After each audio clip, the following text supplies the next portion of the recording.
주님이 우리의 구원자이십니다. 주님이 우리를 살려주십니다. 그것을 위해 예루살렘의 왕으로 오신 그 예수님을 찬양하며 여러분들의 삶에도 늘 그 기쁨의 찬양이 이어지기를 주님의 이름으로 축복합니다. 오늘은 종려 주일입니다. 2000년 전에 예수님은 갈릴리를 중심으로 한 사역을 마무리하시고 6월절 명절을 앞두고 예루살렘에 들어가시죠. 그렇게 예루살렘에 들어가실 때 많은 사람들이 예수님을 아주 열렬히 환영했습니다.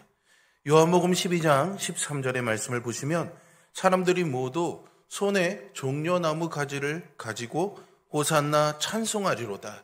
주의 이름으로 오시는 이 곧 이스라엘의 왕이시여 라면서 찬송을 부르고 열광적으로 환호했다고 합니다. 오늘을 종려주일이라고 부르는 것은 이때 이렇게 사람들이 종려나무 가지를 손에 들고 흔들었기 때문에 종려주일이라고 부르고 있는 거죠. 우리도 한번 그렇게 해봤으면 좋겠습니다. 종려나무를 다 나눠드리면 좋은데 제가 알아보니까 돈이 좀 많이 들더라고요. 그래서 자, 손바닥을 한번 들어보십시오. 이 손바닥이 종려나무 가지라 치고 자, 이렇게 흔들면서 호산나 3번 외칩니다. 시작! 호산나! 호산나! 호산나! 아멘. 저 문 열고 예수님이 나귀 타고 들어오실 것 같은데 안 들어오시네요. 네. 종려나무는 이스라엘 민족에게 아주 특별한 의미를 가지고 있습니다. 주전 2세기, 그러니까 예수님께서 오시기 약 200여 년 전에 이스라엘 민족은 시리아라는 나라의 지배를 받고 있었습니다. 굉장히 어려움을 겪고 있었는데 어느 정도였냐면 이 시리아 군대가 예루살렘에 와서 예루살렘 성전에 돼지 피를 막 뿌렸어요. 이 돼지는 유대인들에게 아주 혐오하는 아주 부정한 짐승이었는데 그런 모멸감을 주었고 이스라엘 백성들을 압제하고 고통스럽게 했습니다. 그때 유다 마카비라는 장군이 전쟁을 시작하고 예루살렘을 탈환하게 됩니다. 전쟁에서 승리하고 예루살렘에 들어오는 유다 마카비 장군을 이 이스라엘 백성들이 환영하면서 바로 종려나무 가지를 흔들면서 막 환영했다라는 거죠. 그 기억이 그들에게는 있었습니다. 그러니까 지금 예수님께 이들이 종려나무 가지를 흔들었다는 것은 그들의 마음에 마카비 장군처럼 예수님이 이스라엘을 로마의 압제로부터 해방시켜 주실 것이라는 기대감이 있었다는 것을 말하죠. 그래서 예수님께서 나귀를 타고 예루살렘 성문어기에 나타나시자 사람들이 일제히 종려나무 가지를 흔들면서 예수님을 환영했던 겁니다. 그 외침이 무엇입니까? 호산나였습니다. 이 호산나 찬송하리로다 환호한 것에도 아주 중요한 의미가 있습니다. 호산나라는 이 말에는 우리를 구원하소서라는 뜻이 있었던 것이죠. 구원을 갈망하는 그들의 염원이 담긴 외침이었던 겁니다. 마찬가지로 이스라엘의 왕이시여라고 외친 것도 예수님을 왕으로 메시아로 고백하고 있는 내용입니다. 그러니까 예수님은 그날 유대인들에게 이스라엘 사람들에게요 메시아로 왕의 자격으로 입성하신 겁니다. 예수님은 그렇게 2000년 전에 예루살렘에 들어오셨습니다. 이날 사람들은 전국에서 구름대같이 모여들었습니다. 왜 이렇게 많은 사람들이 모였는가 하면은 바로 유대인들의 가장 큰 명절인 6월절을 앞두고 있었기 때문이죠. 그래서 사람들이 6월절을 지키기 위해서 많이 모였는데요. 유독 더 많이 모인 이유는 바로 예수님 때문이었습니다. 당시에 유대인들에게는요 희망이 없었습니다. 뭐 하나 나아질 것 없다는 그런 절망의 어두움만이 덮여있던 그 시대에 로마로부터 억압과 착취와 억눌림을 당하면서 그들의 미래는 암울했죠. 하지만 그들이 로마를 향해서 딱히 할 수 있는 것이 없었습니다. 뭔가 분풀이를 할 수도 없었고요. 뭔가 뒤집을 만한 반역을 꿈꿀 수도 없었습니다. 왜냐하면 반역을 하면 뭔가 저항하고 일어서면 무자비한 죽음이 기다리고 있었기 때문이죠. 십자가는 바로 이 로마가 이런 반역 세력들을 진압하기 위해서 만들어 놓은 형틀입니다. 그래서 반역하는 자들이 생길 때마다 그들을 이렇게 십자가에 매달아 죽이고 며칠씩 거리에 매달아 놓습니다. 누구든지 이것을 보아라.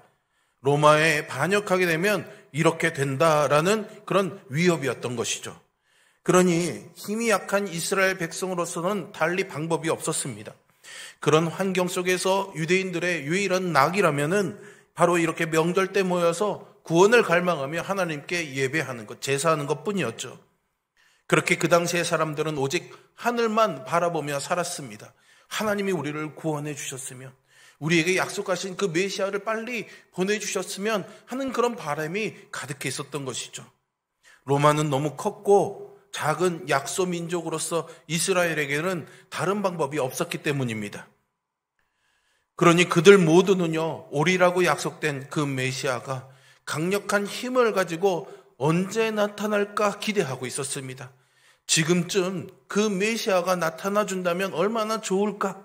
그것이 그 당시의 민심이었던 거죠. 사람들이 모두 이심전심으로 그런 기대를 가지고 명절이 되어서 예루살렘에 모여들었을 것입니다. 그때 혜성과 같이 나타난 사람이 바로 예수님이었습니다. 갑자기 나사렛 시골 출신인 예수라는 젊은이가 나타나서 보리떡 5개와 물고기 2마리로 사람들을 5,000명이나 넘게 먹였답니다. 나병 환자도 고쳐주고요, 안전배기도 일으켜 세워주고요, 귀신 들린 사람도 온전히 회복시켜 주었답니다. 소경이 눈을 뜨게 해주고요, 38년 동안 병 고침을 받지 못하던 환자가 고침을 받았답니다. 이것은 분명 메시아를 기다리던 이스라엘에게 희망의 메시지였습니다. 메시아가 아니면 이런 일을 할 사람이 누가 있었겠습니까? 결정적인 사건은 바로 죽은 나사로를 살린 것입니다. 죽었던 사람이 살아났어요. 여러분, 이것은 도저히 상상할 수 없는 일이지 않습니까? 더 이상 볼 것이 없습니다. 이 소식이 입에서 입으로 전국으로 퍼져나갔죠. 자연히 사람들은 예루살렘에 이 예수가 나타날 것을 기대하며 모여들었고, 바로 그날 개선장군을 맞이하듯, 유다 마카비 장군을 맞이하듯, 왕의 대관식을 하듯 유대인들은 호산나를 외치며 예수님을 열광적으로 환영하고, 예수님은 그렇게 인파에 둘러싸인 채 예루살렘에 입성하셨습니다. 그런데 사람들이 그렇게 환호하는 속에서 예수님은 마냥 웃으실 수가 없었습니다. 이제 며칠 후면 저들의 그런 기대를 저버리고 십자가를 져야 하기 때문이죠. 그들의 그런 기대가 무너지고 예수가 십자가에 못 박힐 때 실망한 그 마음에, 무력감에 끌려가는 그 예수를 바라보며 호산나 찬송하리라 외쳤던 그 입술에 오히려 예수를 죽이라는 소리를 담아 외치게 됩니다. 여러분, 이 예루살렘 사람들의 모습이 우리의 모습도 됩니다. 예수님을 믿으면 큰 복을 받고 형통하고 수지 맞고 건강하게 될 줄 믿고 예수님 예수님 부르지 않습니까? 그렇게 열심히 신앙생활 해왔는데 그런 결과가 나타나지 아니하고 정반대의 결과가 주어질 때 우리는 얼마든지 이 예루살렘 사람들처럼 돌아설 수가 있는 것이죠. 그리고 실망의 차원을 넘어서 유대인들처럼 저를 죽이라고 고함칠지도 모릅니다. 우리는 늘 종료주일에 이스라엘 사람들처럼 우리 신앙의 길에 형통을 주님께 구합니다. 뭔가 잘 되는 일, 멋진 일이 일어날 것을 외치며 호산나 외치죠. 건강이 있기를, 무엇이든 잘 되기를, 복받는 인생이 되기를 바랍니다. 그런데 우리가 이 신앙의 길에서 그것만을 생각하면 이 길을 갈 수가 없습니다. 때로는 고난받고 십자가를 지는 일이 하나님의 뜻이고 복일 수 있기 때문이죠. 주님을 따르는 제자들의 길에는요, 형통도 있고 평안도 있지만 때로는 나 자신을 부정해야 되는 일, 나의 십자가를 져야 되는 일도 함께 따라오기 때문입니다. 신앙 안에서 주어지는 복은 형통이나 잘됨, 건강만이 복은 아닙니다. 신앙의 길에서 주어지는 진정한 복은 예수님이 지셨던 그 십자가를 함께 질 때 행복을 누릴 수 있는 삶, 그것이 진정한 복이 아니지 않겠습니까? 내가 무거운 주님의 십자가를 졌는데 오히려 그것이 가벼이 여겨지고 내 마음이 평안하다면 그것이 복이 아니고 무엇이겠습니까? 또 주님이 그때 지셨던 십자가가 오히려 내가 져야 될 십자가임을 알게 될 때 비로소 진정한 행복을 누릴 수 있는 것, 그것이 복입니다. 오늘 본문에서는 히브리서 기자가 그 예수님의 십자가의 피가 우리에게 말해주고 있다라고 전해줍니다. 오늘 본문의 24절의 하반절 끝부분을 보시면 말하는 뿌린 피니라 라고 말하고 있죠. 여기서 뿌린 피는 바로 예수님이 십자가에서 흘리신 보혈의 피를 말합니다. 그런데 그 피가요, 말하는 뿌린 피랍니다. 이는 십자가의 피가 우리에게 말하는 바가 있다는 의미이죠. 예수님이 십자가에서 흘리신 피가 우리에게 전하는 메시지가 있다는 것입니다. 그런데 그 피가 말하는 것은 본문에 보시면 아벨의 피보다 더 나은 것을 말한다고 합니다. 아벨의 피는 뭘까요? 창세기 4장에 보시면 아담과 하와의 자녀였던 가인과 아벨의 이야기가 나옵니다. 가인과 아벨이 각각 하나님께 제사를 드렸는데 하나님이 동생 아벨의 제사는 받으시고 형 가인의 제사는 받지 않으십니다. 이로 인해서 화가 난 가인이요, 결국 아벨이 들에 있을 때 그를 쳐서 죽이게 되죠. 창세기 4장 9절에 보니 하나님께서 가인에게 내 아우 아벨이 어디 있느냐 하고 물으시고 가인은 내가 알지 못합니다. 내가 아우를 지키는 사람입니까? 라면서 자기는 전혀 알지 못하는 것처럼 시치미를 떼고 있죠. 그러자 하나님이 가인에게요, 내가 무엇을 하였느냐? 내 아우의 핏소리가 땅에서부터 내게 호소하느니라 하였습니다. 아벨의 핏소리가 말하는 게 있었다는 거죠. 아벨의 피는 무엇을 말했을까요? 형에게 죽임당한 그 억울함을 말했겠죠. 하나님이 내 제사를 받으셨는데, 하나님이 나에게 받아들여진 자가 됐는데 왜 내가 형에게 죽임을 당해야 됩니까? 아벨의 피는 하나님께 자신의 죽음의 억울함을 호소하는 피가, 그 소리가 아니었을까요? 하지만 예수님의 피는요, 더 나은 것을 말한다고 합니다. 과연 이 십자가의 피가 말하는 더 나은 것은 무엇이겠습니까? 십자가의 피가 우리에게 말하는 메시지는 무엇일까요? 오늘 몇 가지를 우리가 헤아려 보도록 하겠습니다. 첫 번째는요, 함께 따라해 보주세요. 나의 영혼이 소중하다. 예수님이 왜 십자가에 달려 죽으셨습니까? 우리 영혼을, 나의 영혼을 구하시기 위해서겠죠. 누가복음 19장 10절에서 예수님은요, 인자가 온 것은 잃어버린 자를 찾아 구원하려 함이니라 하셨습니다. 우리의 영혼을 구원하시기 위해서 십자가의 고난을 받으시고 피 흘려 돌아가시죠. 여러분, 예수님은 하나님의 독생하신 아들이십니다. 영원토록 영광 받으시기에 합당하신 하나님의 본체이시죠. 그 존귀하고 영광스러운 하나님의 아들이 우리의 영혼을 구원하기 위해서 십자가에 달리셨답니다. 이것이 무엇을 의미하는 걸까요? 하나님께서 우리의 영혼을 얼마나 소중히 여기시는지를 보여줍니다. 우리의 영혼이 무엇보다 소중하기에 영광스러운 하나님의 아들이 우리의 영혼을 구하기 위해 십자가에서 자신을 희생하셨습니다. 마태복음 16장 26절에서 예수님께서 사람이 만일 온 천하를 얻고도 제 목숨을 잃으면 무엇이 유익하리요? 사람이 무엇을 주고 제 목숨과 바꾸겠느냐 하셨습니다. 예수님은 천하를 얻는 것보다 더 중요한 것이 우리의 영혼임을 말씀하십니다. 그렇습니다, 여러분. 우리의 영혼은요, 무엇보다 소중합니다. 천하를 얻는 것보다 우리의 영혼이 소중하지요. 이렇게 소중하기에 예수님께서 여러분의 영혼을, 나의 영혼을 구하기 위해 십자가에서 피 흘려 죽으셨습니다. 많은 사람들은요, 이것을 잘 모릅니다. 내가 얼마나 소중한 존재인지, 내 이웃이, 내 친구가, 내 옆에 있는 사람이 얼마나 귀한 영혼인지를 잘 알지 못하죠. 그래서 멸시하거나 무시하거나 미워하거나 혐오하거나 배척하게 됩니다. 여러분, 이러한 감정들은 사실은 이 물질이 지배하는 세상이 주는 가치관들 때문입니다. 물질을 중요하는 이 세상에서, 자본주의 세상에서 사람은 때로는 그 물질 이하로 평가받을 때가 많죠.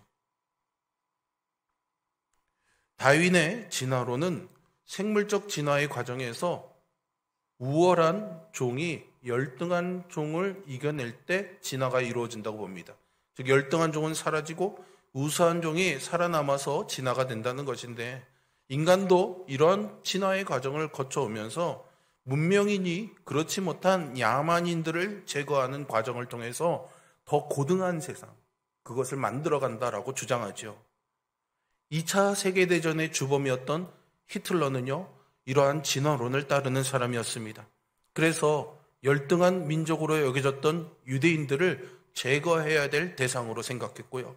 유대인을 제거해야 인류가 발전할 수 있다는 논리로 우리가 잘 아는 그런 무차별적인 학살을 유대인들에게 행했던 것이죠.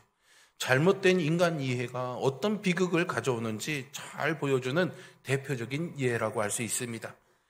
오늘날에도요, 인간의 생명을 경시하는 풍조가 만연해 있습니다. 특별히 산업사회, 자본주의 사회가 되어가면서 인간이 하나의 도구로 간주되기도 하죠. 그래서 어려서부터 아이를 교육시키는 목적이 생산성이 있는 기능인을 양성하는 것이 목적이 됩니다. 우수한 상품을 개발하고 생산하는 사람을 우수한 인재로 여기죠. 상대적으로 수익을 창출할 능력이 없는 사람을 무능하게 여깁니다. 이익을 창출하는 생산성이 없는 사람은요, 무시당하죠. 사회에서 낙오자가 됩니다. 이런 사회적인 분위기 때문에 나 자신을 무가치하게 여기고 하찮은 존재로 생각하는 사람들이 많습니다. 이건 잘못된 생각입니다. 여러분 결코 자기를 비하하지 마십시오. 내가 어떤 쓸모가 없다고 해서 내가 가치 없다고 말하지 마시기를 바랍니다. 하나님은 우리의 쓸모를 보시는 분이 아닙니다. 당신의 형상을 가진 우리를 가장 귀한 가치로운 존재로 여기고 계십니다. 세상의 역사를 보면요, 늘 사람들은 이렇게 신분과 계급을 만들고 사람을 차별해 왔습니다. 이걸 누가 만들었습니까? 하나님이 만드신 겁니까? 아니죠. 자기만을 소중히 여기고 다른 사람들을 무시하고 이용하려는 지배 욕구가 가득한 사람들이 만들었습니다. 이들이 만들어 놓은 덫에 우리가 마음을 빼앗기면 안 되겠습니다. 자신의 영혼이 얼마나 소중한지를 알아야 하겠습니다.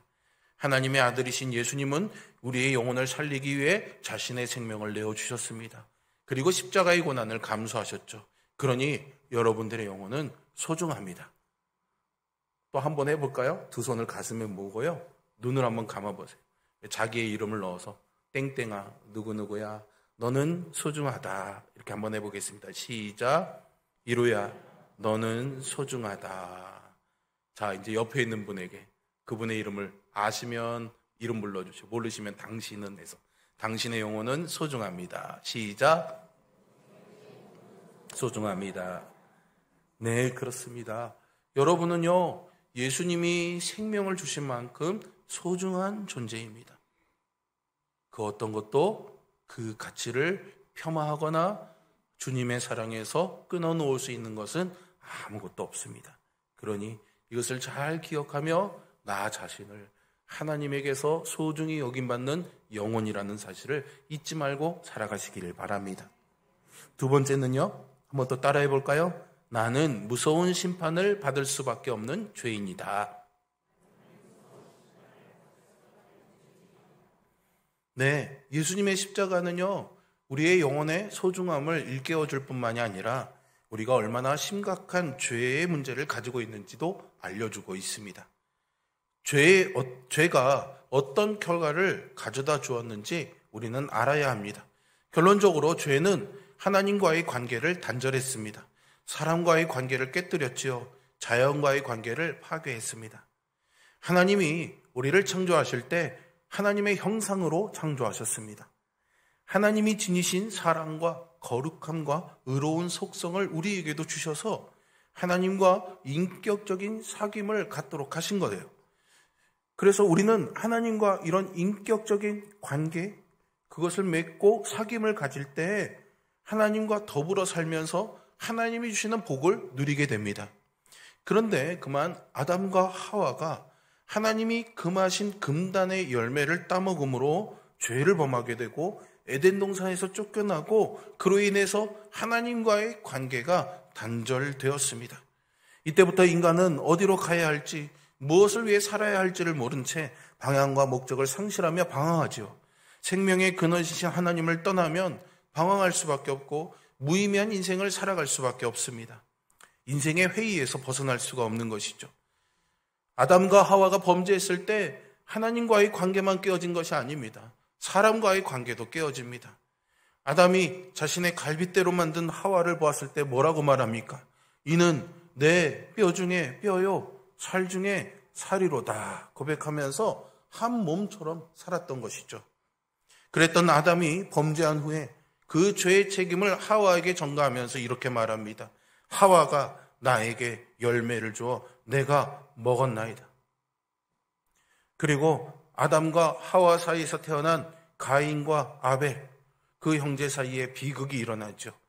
형 가인이 동생 아벨을 죽이는 인류 최초의 비극이 발생합니다. 그 이후로 인간의 죄는 점점 늘어나게 됩니다. 결국 노아 시대에 하나님께서 진노하셔서 그 죄를 결코 지켜보실 수 없어서 홍수와 같은 심판도 내리시게 되죠. 죄는요, 인간에게 고통을 줍니다. 우리들이 살아가면서 겪는 모든 고통의 원인은 죄라고 할 수 있습니다. 죄가 고통을 가져다 줄 뿐만 아니라 사망에 이르게도 합니다. 그리고 하나님의 심판을 받죠. 끔찍한 죄의 형벌이 기다리고 있습니다. 그런데 예수님께서 우리가 받아야 할 그 죄의 형벌을 대신 받으셨습니다. 사실 예수님이 달리신 그 십자가는 우리가 있어야 할 자리입니다. 우리가 그 고난을 받아야 했던 것이죠. 하나님이 공의로우신 분이시기 때문에 이 죄를 절대로 그냥 넘어가실 수가 없기 때문입니다. 그 공의로우신 하나님은 반드시 죄에 대해서 심판하십니다. 그래서 우리의 죄를 대신 짊어지시고 예수님이 십자가의 형벌을 받으셔야 했던 것이죠. 우리는 이제 예수님이 지신 이 십자가를 바라볼 때마다 우리가 지은 죄가 얼마나 무섭고 끔찍한지를 느껴야 하는 것입니다. 여러분, 동남아권에서 비교적 선진국이라고 불려지는 싱가포르에는요, 범죄자를 처벌하는 형벌 중에요, 태형이라는 벌이 아직도 있다고 합니다. 몽둥이로 사람을 때리는 거예요. 우리나라의 옛날에 곤장을 치라 하는 그런 형벌과 똑같은 겁니다.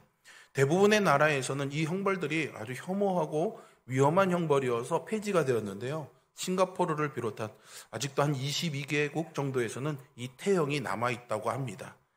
이 태형은요, 범죄자에게 엄청난 고통을 준다고 알려져 있습니다. 신체적인 고통뿐만이 아니라요, 정신적인 충격도 줍니다. 그래서 주로 심각한 범죄에 적용이 되고요. 그 과정은 아주 엄격하고 통제된 환경에서 이루어진다고 합니다. 이 태형을 집행할 때 옛날에는요, 무술 유단자라든가 운동을 한 아주 건장한 사람이 온 힘을 향해서 달려오면서 이 등나무로 된 몽둥이로 맨살이 드러난 엉덩이를 팍 하고 때렸다고 합니다. 이 사람이 사람을 때리는 게 조금 이제 어려워지고 불편하니까 요즘에는 싱가포르에서는 기계가 생겼답니다. 그래서 1분에 한 대씩 시속 160km의 속도로 이 몽둥이로 때리는 거죠.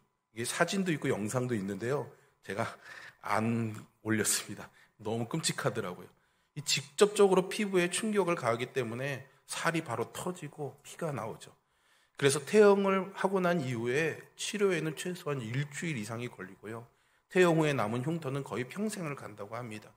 그러니 이 매를 맞으면서 당사자는 얼마나 내 죄가 끔찍한지를 깨달을 수가 있었을지 상상이 됩니다. 여러분, 우리도 그래야 됐던 겁니다. 우리도 우리의 죄 때문에 그 태형만큼 힘들고 고통스러운 십자가에 매달려야 했던 우리들이죠. 우리의 지은 죄가 얼마나 무겁고 심각한지는 십자가에서 고난을 당하신 예수님을 보면서 느낄 수 있습니다. 죄가 얼마나 무서운지를 안다면은 감히 죄를 범할 수가 없겠죠.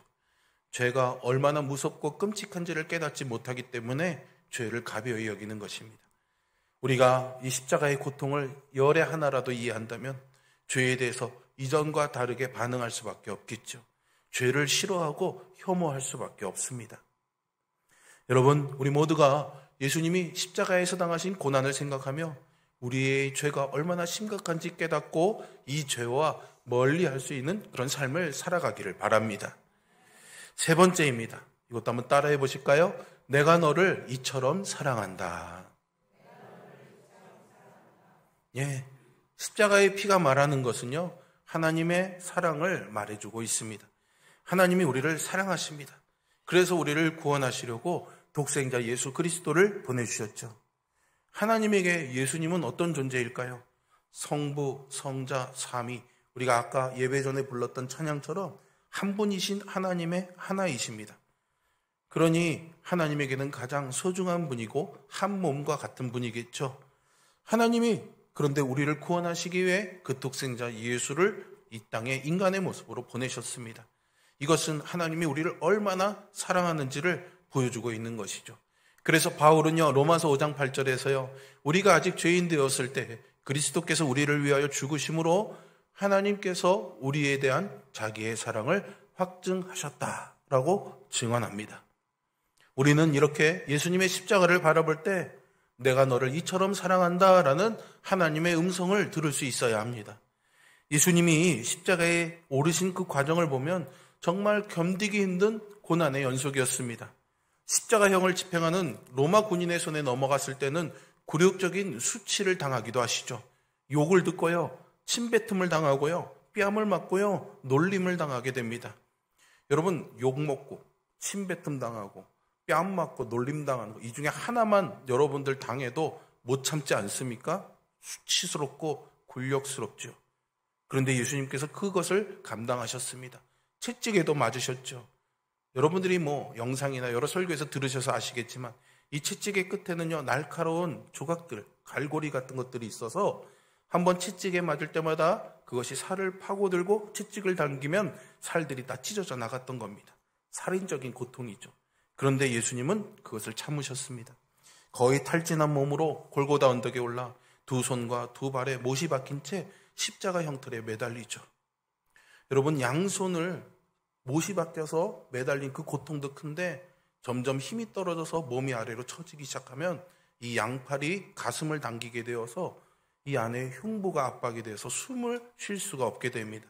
그래서 십자가에서 서서히 죽어가게 되는 거죠. 또한 몸에서 수분이 빠져나가는 극심한 갈증을 느끼게 됩니다. 견디기 힘든 극한의 고통을 예수님은 이 십자가의 과정에서 다 감내하셨던 거죠. 포기하지 않고 끝까지 참으셨습니다. 왜요? 우리를 사랑하시기 때문에. 여러분을 사랑하시기 때문에. 나를 사랑하시기 때문이죠. 나를 사랑하셔서 구원하시기 위해 이 극한의 고통까지 포기하지 않고 참으셨던 겁니다. 그러니 주님의 십자가를 바라볼 때 내가 너를 이렇게 사랑한다 라는 이 주님의 음성을 듣는 우리 모두가 되기를 소망합니다. 우리는 예수님의 십자가를 바라볼 때 예수님의 위대하심을 보게 됩니다. 예수님을 알기 전에 우리가 생각하는 그 위대함과 영광은 무엇이었습니까? 아마도 부유해지는 것, 높은 권세와 높은 자리에 오르는 것, 사람들의 부러움을 받는 것, 내가 원하는 것을 성취하는 것이었겠죠. 그런데 예수님이 십자가에 달리신 이유를 알면 가장 위대한 것은 사랑이며 섬김이며 희생임을 깨닫게 됩니다. 우리는 모두가 다 높은 곳에 오르고 싶어 하지만 예수님은 오히려 낮은 곳에 내려가셔서 가장 높은 영광을 취하셨습니다. 우리는 예수님을 통해서 무엇이 위대하며 무엇이 영광스러운 것인지를 알 수 있습니다. 그렇게 되면 이기적인 사랑에서 벗어나 참된 이웃사랑을 할 수 있게 되는 것이죠. 예수님은 우리에게 하나님 사랑과 이웃사랑을 말씀하셨습니다. 그리고 세상에 우리가 주님의 제자인 줄 알게 되는 것은 너희가 서로 사랑하는 것이라고 말씀하셨습니다. 이것은 우리가 십자가의 이 사랑을 깨달을 때 가능한 것입니다. 자기의 안위만을 생각하기보다 이웃의 아픔을 위로하고 눈물을 닦아줄 힘은 바로 이 십자가에서 나오는 것이죠. 십자가에서 피 흘리신 예수님이 오늘 우리에게 들려주시는 음성이 있습니다. 바로 뿌린 피가 말하는 것이죠. 우리의 영혼을 소중히 여겨주신답니다. 우리가 얼마나 무서운 죄인인지도 알려주십니다. 하지만 그 죄에서 건져주시고 우리를 사랑하신다고 말씀하고 계십니다. 그 예수님께 이 종려주의를 보내며 감사와 영광을 돌리는 우리 모두가 될 수 있기를 바랍니다. 그리고 앞으로 한 주간 고난주간을 보내면서 그 십자가의 고난을 몸소 우리도 함께 영적으로 경험하며 주님의 십자가에 함께 올라 나는 죽고 그리스도로 사는, 그래서 그 받은 사랑으로 교회와 이웃을 사랑하며 하나님께 기쁨이 되는 우리 모두가 될 수 있기를 주님의 이름으로 축복합니다. 기도하겠습니다.